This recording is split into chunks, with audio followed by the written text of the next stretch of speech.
Ron Goodall from FightHype.com. I'm here with Alycia Baumgardner. How's it going? It's going.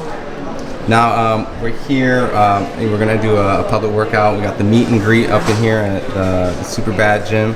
How's everything been with you? Everything has been well. Super blessed. I'm thankful. Just ready to get back in the ring next Saturday. So.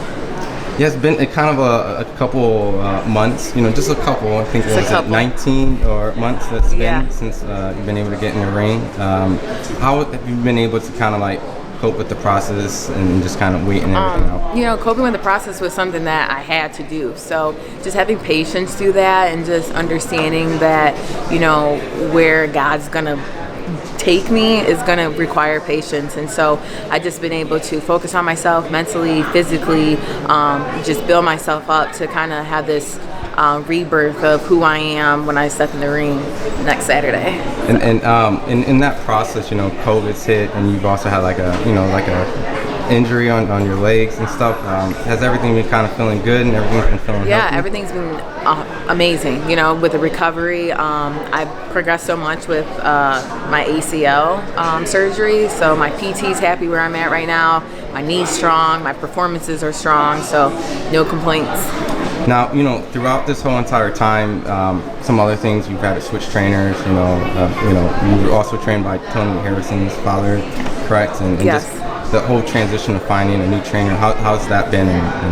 It's been, a journey, but luckily I was blessed to be in the Superbad family that LJ stepped up to be my main trainer, and so I'm just happy that we're able just to keep it in the family and, make Coach Ali proud one day.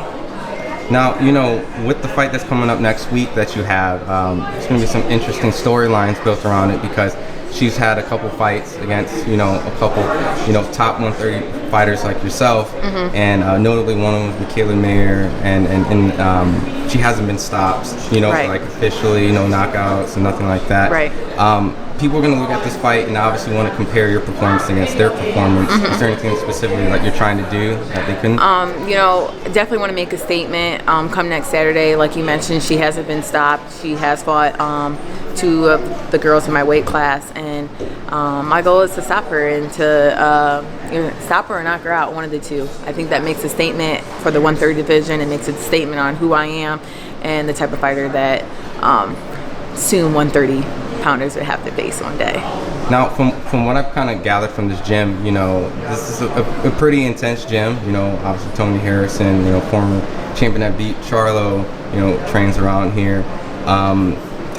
From watching your fights and people who haven't, like, you're a very heavy-handed, heavy puncher in this situation, and by putting on a good performance next week, do you think that you can get some of the fights in the 130 divisions, the champions? I know they're trying to unify and trying to do this whole little thing, but you think if you put on a great performance that they're going to want to fight you and take that risk? They're going to have to take the risk. Boxing is about taking risk, and being one of the best fighters, or wanting to be one of the best fighters, you have to take risks. And I think that the women boxing needs competitive fights. And we need to take risks. I took a risk when I fought Christina, and it was a big step up, and it was an awesome fight that we had. It was action-packed. I lost a close split decision, but that fight had carried me on to really be the fighter I am today. So. I mean, you saw when Katie Taylor was trying to fight, her. It wasn't easy for her. She didn't come out there pretty, and there was a lot of suspense and drama in that fight. So I guess, from the storyline before, it sounded like there was some stuff on Twitter between you and Michaela Mayer. It sounded like she was trying to say that she wanted to fight and said all these things, and supposedly a fight was supposed to be materialized but never did. Right. What's some of the backstory and just kind of why? Honestly, just to keep it simple, I don't think Michaela wants to fight me. I'm too big of a risk for her. Again, she knows the type of fighter that I am. She has not been in the ring with a dog, and I'm a dog. I can hit hard. I'm a puncher, I'm a boxer, and I think, again, like I mentioned, she has an amateur style that's easy to beat. So, again, I think that was just a big risk that her team didn't want to make. And as much as they say that, with the commission not approving it, a fighter has a say on who they want to fight. So, again, I'm not really pressed, but when that time does come, it's gonna be the right time. And going through the sanctioning bodies, just kind of like Emplacement, is that you're looking to kind of aim at a certain champion when you're going up the ranks, or am I aiming towards somebody? A specific, or are you highly ranked in one or the other currently? That honestly, whoever they put in front of me. Again, I'm a fighter. I'm an athlete. I'm hungry. I've been out of the ring for 19 months, so I'm in the gym every day. So I'm prepared always. So it doesn't matter who they put in front of me. I just want to fight. Now, there's a lot of female fighters on the matchroom side, and I'm sure Eddie Hearn's probably keeping an eye on you. Yeah. And, he has a big interest in the women divisions, and obviously Terry Harper, and always sign new talent. Yeah. Would that be something that interests you to go over and fight on matchrooms? Yeah, I feel like for me, the best promotion, the best promoter behind me makes me, better.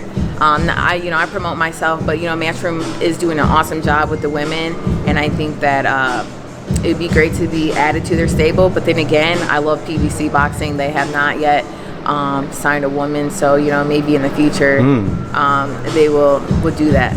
Maybe Al will consider, Right. He has to consider. I mean, come on. I'm training at one of the former world champions gym, Tony Harrison. So, we have a great stable of fighters here. We're just great. Like, we work hard, we train hard as a team, as a family, and it will show in the ring. It shows in the ring every time. Now, outside of just being a fighter, like a lot of things. You're also an entrepreneur. You're doing, I believe it was like a juicing. Yes. For the kids and stuff. We can kind of talk a little bit about that and how. Yeah. So during COVID, I'm like, what am I gonna do? So I started juicing, and I'm like, I want to bring health and wellness to the inner city of Detroit, to the kids to have healthy options, and juicing is one of those. Instead of juice with a whole lot of sugar, this is natural raw juice, and it just gives people a different taste. What real food tastes like, and again, being an athlete, performance is everything. So I want people to feel good and look good. So juicing was something that I turned to, and just to help everyone around me. Now, I know that it feel good, look good. I think there was like a Vogue article that came out, and it was like this great article about this Tom Ford signing and everything like that. Can we talk a little bit about how you went from that to now a huge opportunity and also be like a Tom Ford model? Man, that's such a blessing. I'm so thankful. I'm so literally, I remember just saying long time ago, hey, I want to be a model, and your words are powerful. And so now at 27, I signed with one of the top modeling agencies, and they love me. They love my story. They love what I do. They love that, I'm a fighter, but I'm also, this beauty outside the ring, and that's something that's part of me. It's part of my personality that I like to look good outside the ring. Again, I just think I'm suitable for every avenue that is thrown at me. So, being from Fremont, Ohio area, seeing the possibilities of things that, where you grew up from, and now seeing that now you're going to be working with some of those important people from the athlete world to the fashion world and things like that. Did you, by any chance, picture all this when you were growing up, or? Man, it was slightly, but it was now that the times are real, it's wow, okay, I really prayed for this, I really talked about this, I wrote this down in my journal, and now here we are. So sometimes it's a disbelief, but I understand that, I am blessed and highly favored that these things have attracted to me. So I'm just really thankful. Now, I'm sure I already know the answer of this, but just have to ask, because you're doing a modeling career with Tom Ford, and obviously a professional prize fighter, how does that translate from obviously you don't want to get hit as a fighter regardless of that, but how do you I guess the better question is, how are they okay with having you be one of their models when there's a chance that you're going to be throwing? So I think it's a confidence thing. I think they see me now and they're like, okay, this girl's 9-1 with 6 knockouts and she still looks that good. She must not get hit in the ring, right? She must be doing something right. So again, I am a fighter first. I am an athlete, and so my goal is to get the win. So no one wants to get hit, but of course I'm gonna keep my moneymaker clean and get the win and get out. So. Now, seeing that you're from Ohio and a lot of great accomplishments has happened from you. Recently, there was another team from Ohio, O'Shea Jones, that won a medal recently. What does that mean? I'm sure you guys probably bumped into each other here and there, and and just seeing like there's a female Ohio representing. Yeah, I think that's awesome. I think just to see her come up, me and her actually came up together. We had a few sparring sessions. Great fighter, hard worker, and just to see her at the stage where she's at now, it's awesome to see. And just the progression. I think just women's boxing just growing, and then me seeing her now is just like, it's dope to see. And I'm sure she's going to do great in the pro role when she turns pro. So now I got to pick your brains on a couple fights that are obviously coming up, big ones. Manny Pacquiao, Errol Spence. That's going to be. Do you have any predictions on who's going to win and how that fight breaks down? Yeah, I got Pacquiao. I'm a Pacquiao fan. Always been. I think his performance against Keith Thurman, when everybody was like Keith Thurman, I'm like, yo, Pacquiao.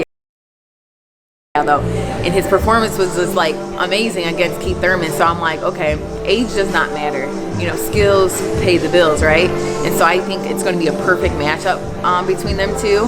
But I still think Pacquiao's going to pull the win, an upset. You never know. Do you think Errol in this part of his career is able to kind of like handle the relentless kind of jump in style, like, because they say like he's a very technical fighter.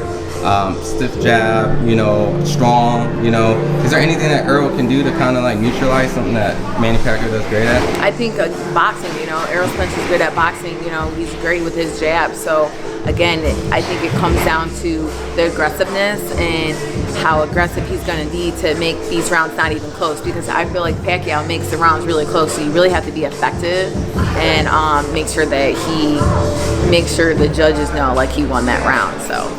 Now, another big fight that's going to be close to home, and it's I guess there's a lot of up and downs and people's feelings. How to get your thoughts on the Jake Paul and the Tyron Woodley fight that's going to. Are you going to go to that fight, or? I might, just because, for networking purposes. But I guess I'm going to go with Woodley. I'm not a Jake Paul fan, to say the least, because Woodley's an actual fighter, right? He's been doing this, and so I just give the respect to him in that sense.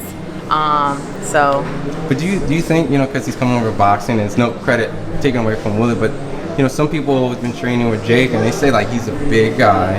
He's been boxing for a little bit, and Willie might be a little bit older. Do you think that Jake Paul has the possibility to win this fight, or just?